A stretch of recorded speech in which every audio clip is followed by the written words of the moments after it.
ৰাষ্ট্ৰীয় পাঞ্জাত সোণৰ পদক অৰ্জন চফ্ৰাই শিৱম নেৱাৰৰ 23, 24 আৰু 25 মে তাৰিখে বাংগালুৰুত অনুষ্ঠিত পঞ্চম ৰাষ্ট্ৰীয় 2025 পাঞ্জা খেলত চৰাইদেউ জিলাৰ চফ্ৰাই ৰাজু নেৱাৰ আৰু মাতৃ ইন্দিৰা নেৱাৰৰ পুত্ৰ শিৱম নেৱাৰে 18 বছৰ অনুৰ্ধৰ 70 কেজি বিভাগৰ বাওঁ হাতৰ পাঞ্জা খেলত প্ৰথম স্থান লাভ কৰি সোণৰ পদক অৰ্জন কৰে। অন্যহাতে তেওঁ একেখন খেলত সোঁ হাতৰ পাঞ্জা খেলত ৰূপৰ পদক লাভ কৰি গৌৰৱ কঢ়িয়াই আনিছে জিলাখনলৈ। শিৱমৰ প্ৰশিক্ষক আছিল চৰাইদেউ জিলাৰ সোণাৰীৰ বিদ্যুৎ বৰগোহাঁই। শিৱম সৰুৰে পৰা বিভিন্ন খেলৰ সৈতে জড়িত আছিল যদিও ভাৰ উত্তোলন আৰু পাঞ্জাৰ প্ৰতি বেছ আকৰ্ষিত আছিল। খেলৰ এই যাত্ৰা যথেষ্ট সংঘৰ্ষ কৰি শিৱম নেৱাৰে জিলা আৰু ৰাজ্যিক পৰ্যায়ৰ পাঞ্জা খেলত সোণৰ পদক লাভ কৰি ৰাষ্ট্ৰীয় পাঞ্জা খেলত অংশগ্ৰহণ কৰিবলৈ সুবিধা লাভ কৰে। ঘৰুৱা অৱস্থা অধিক উন্নত নহয় যদিও কষ্ট সাহস উদ্যমেৰে আগবাঢ়ি শিৱম নেৱাৰে BCAIৰ দ্বাৰা বেংগালুৰুত অনুষ্ঠিত 2025 বৰ্ষৰ পাঞ্জা খেলত সোণৰ পদক লাভ কৰি আন্তঃৰাষ্ট্ৰীয় পাঞ্জা খেলৰ যোগ্যতা অৰ্জন কৰে। অনাগত দিনত চৰকাৰী সহায় সহযোগিতা লাভ কৰিলে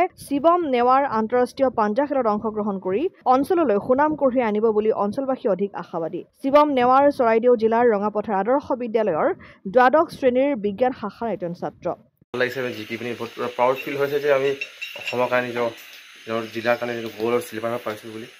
সেইটো মই নিজৰ গ'ল্ড আৰু চিলভাৰ মই ডেডিকেট কৰিব খুব বিচাৰিছোঁ মোৰ পেৰেণ্টছলৈ, মোৰ কোচলৈ, যোন ৰিলেটিভছ যোনে মোক ছাপোৰ্ট কৰিলে। যদি ছাপোৰ্ট নকৰিলে এনেকুৱা নহ'লেও হেঁতেন চাগে ছাপোৰ্ট কৰাৰ কাৰণে। এণ্ড থেংক ইউ ফৰ বিচাৰিছোঁ। তুমি কেনেকৈ মানে চিলেকশ্যন হ'লা আৰু তোমাৰ গোটেই যাত্ৰা প্ৰক্ৰিয়াটো কেনেকৈ আৰম্ভ হ'ল ডিষ্ট্ৰিক্টৰ পৰা নেশ্যনেল ইভেণ্টলৈ? ফাৰ্ষ্ট টাইম মই ইয়াত সোণাৰীত ডিষ্ট্ৰিক্ট প্ৰতিযোগিতা হ'ল আৰ্ম ৰেচলিঙত। তাত মই গ'ল্ড মাৰিছিলোঁ ৰাইট হেণ্ড লেফ্ট হেণ্ড দুটাতে। দেন আমাৰ আকৌ তাত চিলেক্ট হ'লোঁ ষ্টেটৰ কাৰণে, ষ্টেটতো গ'ল্ড পাইছিলোঁ। এণ্ড তাত জিকি পিনি মই আকৌ নেশ্যনেল চিলেক্ট হ'ল, তাতো বেংগলত গৈ গ'ল্ড মাৰি আহিছোঁ। তোমালোক গ'ল্ড কোনটো ইভেণ্টত আৰু চিলভাৰ কোনটো ইভেণ্টত পাইছা? গ'ল্ডটো মই লেফ্ট হেণ্ডত পাইছোঁ এণ্ড চিলভাৰটো মই ৰাইট হেণ্ডত পাইছোঁ। আৰু এতিয়া মই গ'ল্ডৰ কাৰণে চিলেক্ট হৈছোঁ। মথুৰাপুৰৰ পৰা ইছলাম আহমেদৰ ৰিপৰ্ট, অসম আদিত্য।